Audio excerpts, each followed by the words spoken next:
de cultivo y se siembra la bacteria. Y esto queda abierto, o sea, solamente tiene el taponcito, pero no está cerrado.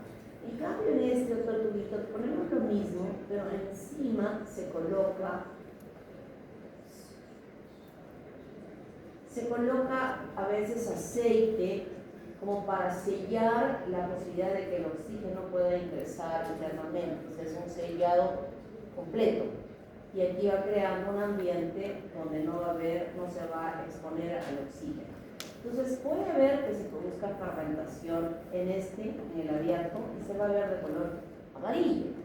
O puede ser que haya fermentación en este tubo que está totalmente cerrado, que se va a volver amarillo. Pero cuando en el tubo cerrado no se ve amarillo, significa que no fermenta en el F. Y si está amarillo aquí, que sí fermenta en el O. ¿Está claro? Si este tubito se volviese amarillo, nos estaría diciendo que la fermentación, el F, es positiva, si es amarillo, y en este caso,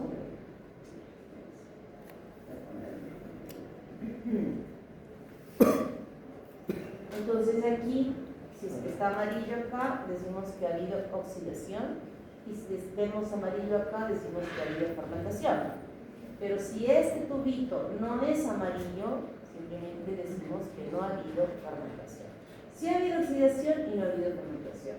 Y en el caso de esta bacteria, sí produce ácido, más ácido, pero causa un color amarillo en el que está tapado, ¿no? Es una característica de identificación que nosotros podemos ver. Entonces, las bacterias, para identificarlas, tendremos una muestra biológica que yo les dije antes, incluso en muchos de los casos, donde vemos apósitos, antes de hacer el cultivo ya sabemos qué es el hormona. Y nos importa hacer el cultivo porque queremos ver el antibiograma. Eso es lo que nos importa. Pero obviamente hay otras muestras que no necesariamente podemos saber que está pseudomonas, por ejemplo, en una infección urinaria. No podemos ver. A veces la orina se ve de un colorcito, pero ya cuando está súper avanzado y que esté enturbiando ya del color característico, pero esa persona ya está probablemente al borde de la muerte, ¿no? Pero al principio es difícil. Pues tenemos diversas muestras que podrían ser de una orina, podría ser de la sangre misma si hemos hecho un objetivo, o de un examen al fresco de un objetivo, de una herida, cualquiera de ellas. Estamos hechos, vamos a sembrar en agar sangre, en agar maconque y en agar suprimida. El agar suprimida es muy especial porque nos ya emite una coloración especial. En el agar sangre, las colonias son hemolíticas, presentan una beta hemólisis y tiene la colonia un color medio metálico, plateado. En el agar maconque, las colonias son redonditas, incoloras, no fermenta lactosa, o sea, se ve de color beige, como habíamos visto en Salmonella shigella, pero tiene como un pigmento que no es igual en el otro, o sea, ya se nota una característica que lo van a ver. En cambio, en Ceprimida es un agar especial que tiene este pigmento de color verde muy típico que se parece muchísimo a las secreciones que nosotros podamos observar en los apósitos y puede emitir incluso fluorescencia si entonces alumbramos con la luz ultravioleta. Esto es lo que vemos, miren, en el agar sangre se veía medio plateado, metálico, y hay hemólisis. En agar maconque tiene estos oscuro, se va oscureciendo, y en Ceprimida es este color verde, limón muy vivo. También puede utilizarse la caseína como medio que nosotros no observamos. Y en el agar de Müller-Hinton, aparte de ver una gran resistencia, ya se puede observar este color verde también, pero no tanto como si se ve en Ceprimida. Esta es la diferenciación bioquímica de pseudomonas.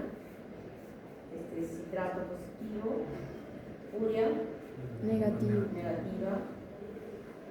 Aquí debería ser caso de A, pero no se ve claramente la pesar de lo precipitado. Y este sería que no muestra nada. Esta es una prueba de rigor que nosotros no la realizamos. Estas son las diferentes pruebas que nos pueden dar como diagnóstico a Salomón con todas las preguntas que tenemos. Los negativos. Bogas Pascal y F nosotros no hacemos. Tampoco esta prueba de nitrato. Las bacterias se pueden visualizar de esta manera con la coloración gram. Obviamente no quiero que la veamos. Y aquí tienes que agarrar donde vemos claramente esta coloración. Pylori, ya hemos hablado también de pylori la semana pasada en la bacteria involucrada en el desarrollo de las gastritis crónicas con una evolución al cáncer, pues el adenocarcinoma o el linfoma gástrico, que son dos estirpes diferentes de neoplasias a ese nivel. Nosotros no usamos, como les mencioné en la clase, no hacemos cultivos de esta bacteria, salvo que a pesar de que estemos diagnosticado la presencia de la bacteria a través de la endoscopía y de la biopsia la veamos, que hemos hecho tratamiento, que el paciente persiste con esta sintomatología, que no mejora su sintomatología, entonces en ese caso sí cultivamos con un objetivo. Y miren, puede ser la primera vez que se infectó el paciente, estuvo 2 años sin un cuadro clínico, hizo su tratamiento completo, tuvo 2 años bien, sin ninguna molestia, y de pronto otra vez empieza a sentir las mismas molestias. Entonces hay un esquema inicial que seguramente nos va a decir el miércoles. ¿A quién le toca este caso? Todavía no hemos decidido. Hay un esquema inicial, luego cuando ya he hecho un esquema, o sea, esa primera vez, y se vuelve a reinfectar sin cultivo, se aplica otro esquema. Si hace este esquema y vuelve a infectarse en otro momento, hay un tercer esquema. Pero después ya no hay más esquemas, porque son las mismas, se pueden cambiar de medicaciones las terapias antimicrobianas. Son pocas las que tienen muy buena acción. Entonces allí sí lo que se va a hacer es hacer endoscopía, sacar la muestra y cultivarla con el objetivo de poder determinar un antibiograma, ¿no? Cuando tiene eso. O sea, esa es más o menos la conducta que se hace. Y al cultivar, podemos cultivar en agar Brucela o en Bryan Infusion, Heart Infusion, cerebro corazón, o agar sangre o agar chocolate. Una de las que más se emplea es el agar chocolate. Y hacemos la diferenciación bioquímica y podemos utilizar diversas pruebas para determinar aún mejor es oxidasa positiva, catalasa positiva, ureasa, pero como digo, lo más importante cuando hacemos el cultivo es el antibiograma. Es el antibiograma, en aquellos casos que ya se ha repetido la infección.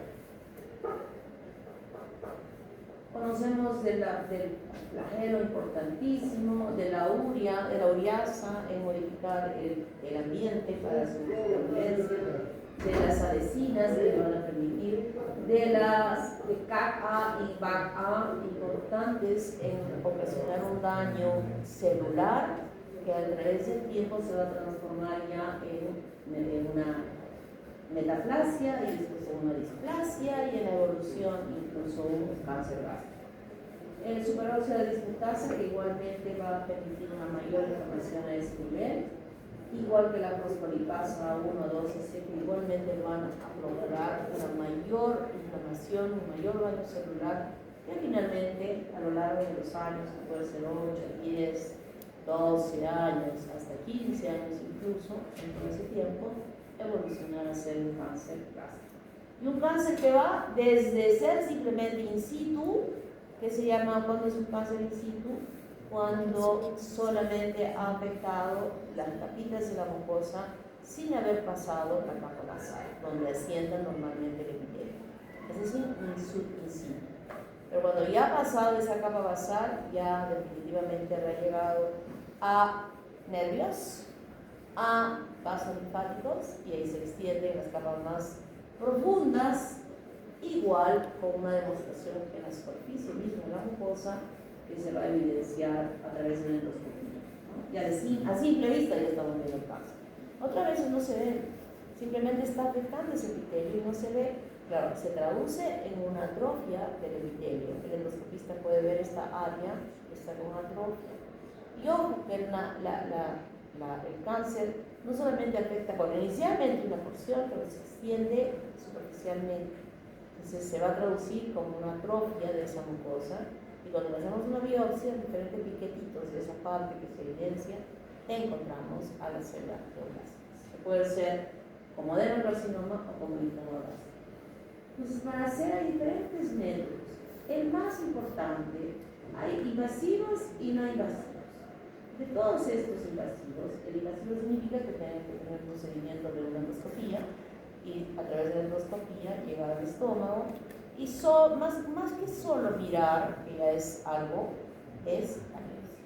O sea, no puedo, y ustedes quiero meterles en sus cabezas, no puede haber que una persona esté presentando este valoramiento abdominal después de los alimentos y que simplemente reciba una medicación paliativa con protectores gástricos. Tiene que haber una biopsia gástrica. O sea, siempre debe haber una biopsia gástrica independientemente de la edad, por si acaso. ¿Y por qué digo esto? Porque muchos de los seguros de cáncer, Oncosalud, por ejemplo, programa en el seguro que se paga, programa la endoscopía, no a una persona que tenga 30 años, 35. Programa la endoscopía más tarde, 40, 45 años. Probablemente cuando ya sea muy tarde. Si una persona, por más joven que sea, tiene esto que estoy mencionando, flatulencia después de la ingesta de alimentos, endoscopía. Hacer los esfuerzos, si es que el CIS puede cubrir, no sé cuánto esté externamente una endoscopía. ¿Cuánto está? No sé, doctor. Pero está en 200, 200, 300. 200. Bueno, a mí me cobran un precio de médico más baratito. Yo pago 100, 140. Yo, no, sí estoy segura que es, no sé, a mí me cobraron 180, no sé si porque era mi hijo o porque realmente cobran siempre, así no lo sé. Por ahí debe estar, 180, 180.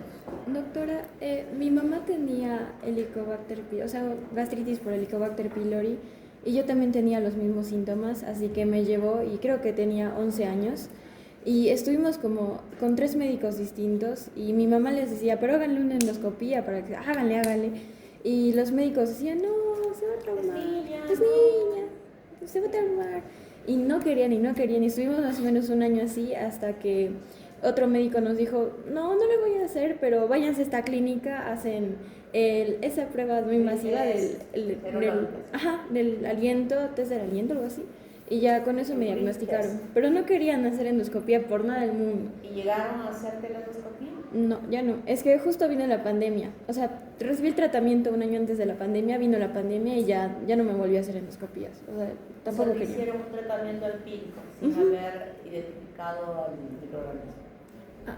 Más o menos, solo con el test del aliento. Ya el endoscopio es tan finito, es así, delgadito, que ni siquiera uno percibe. Bueno, yo jamás a mí me han hecho endoscopia, pero no iba a tolerar jamás que me pusieran sin que me duerma. Y a veces tienen miedo de dormir a los niños. Por eso es que no quieren hacer, o bueno, sí, tú antes era más grueso, ¿no? Pero es importante hacer. ¿Y era positivo? Sí, me salió positivo. 10 años. Si ya no hubiera recibido tratamiento a los 10 años, a los 32, cáncer. Sí, doctor. ¿Podría ser? ¿Qué dice Sebastián? ¿Podría ser o no podría ser? Podría ser. ¿No? Podría ser. Entonces hay estas pruebas, de todas estas, para mí la más importante es la prueba histológica, porque no solo nos dice está la bacteria, sino nos dice qué daño ha hecho ya esa bacteria en esa mucosa.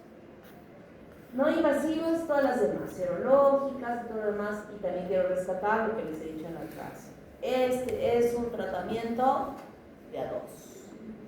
¿Tu papá tomó el tratamiento? No quiso. Mi mamá sí. Pero tu papá no. Mi papá no. Ah, verdad. Ah, pero sí iba a hacer revisar. Y no sé y no se iba. No sé si se hizo o no. Debes decirlo. ¿cómo sabemos que tu mamá tiene ahora el cuadro? A veces no es tan manifiesto el cuadro, pero si hay el antecedente de una infección, ese cuerpo es lábil a poder infectarse y desarrollar enfermedad. Esas cosas tenemos que valorar. Si ella fue, porque pudiera ser, si tu papá lo tiene y no le causó ningún problema, pero lo tiene acá. Entonces es un portador asintomático. Sano. Es un portador sano, es un poco infeccioso. No va a pasar nada, pero es la forma. Yo creo que va a pasar sí. Entonces se está infectando, él está infectando, ¿no? Así es que hacerse. En la biopsia vamos a ver esto, hay diferentes tipos de coloraciones que se pueden visualizar. Nosotros vamos a ver en una eosina y encontraremos estas bacterias ahí. Aquí así se ve el cultivo, miren, cuando se hace el cultivo, pero como les dije, nosotros no lo tenemos. Esta es la prueba del grid test, que nos dice simplemente está teniendo la bacteria, más nada. Esto que les digo hoy día que se quede en su cerebro. No solo quiero saber, sino quiero saber el daño. Tratamiento de varios esquemas, y justo lo que les decía, ¿no? Hay diferentes esquemas de tratamiento. Son 800.000 pastillas que uno tiene que tomar así. Pero hoy en día ya se han juntado varias para no tener que tomar así. Vibrio cholerae, cólera. Hoy hicimos esa clase que nos han escuchado. Es una morfología especial, no es un bacilo recto, sino es curvo, que parece como un coma. Es gram negativo, no tiene cápsula, oxidasa positiva, fermenta glucosa, crece en medio alcalino, sensible a la acidez y escapa, o sea, puede incluso ya desde el estómago ocasionar daño cuando el inóculo es muy grande y puede manifestarse ya con él. Hay 139 serotipos en base al antígeno somático, pero los más importantes son serogrupo 01 y serogrupo no 01, y ahí está el O139, que ya no se le llama no 01, ya se llama O139, ¿no?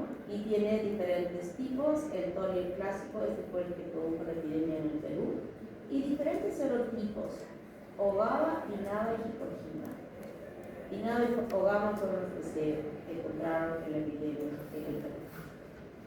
El reservorio es el colon, una persona infectada, obviamente, aunque ya en otros países como la India o la África ya está produciendo infecciones endémicas, no solo epidémicas, sino endémicas, y se elimina por las heces que pueden contaminar los alimentos o el agua, y a través de ellas llegar a una persona, donde se traduce clínicamente en una diarrea acuosa abundante que elimina hasta 40 cámaras diarias y provoca la deshidratación rápida y grave de las personas que desarrollan.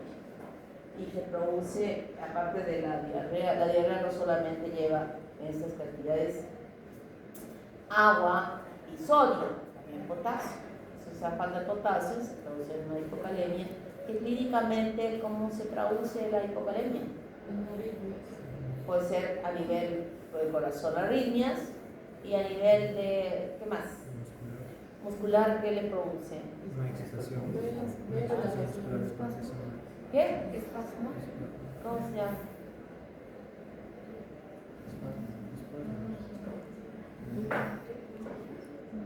Calambres. Calambres. ¿Alguna vez han dicho calambre ustedes? Sí. ¿No? Calambres. Y aquí nosotros sembramos la característica importante por el flagelo que tiene la bacteria, es que tiene una gran movilidad, increíble movilidad. Y esa movilidad hacía que hiciésemos un tamizaje de las heces ya para ir sembrando el TCBS, que es el medio específico para cultivar.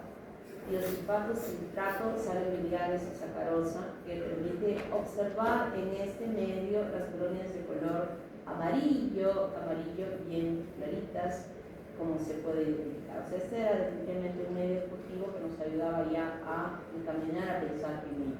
También puede crecer aquí en Maconque y usamos Maconque para hacer el resembrado para la diferenciación bioquímica.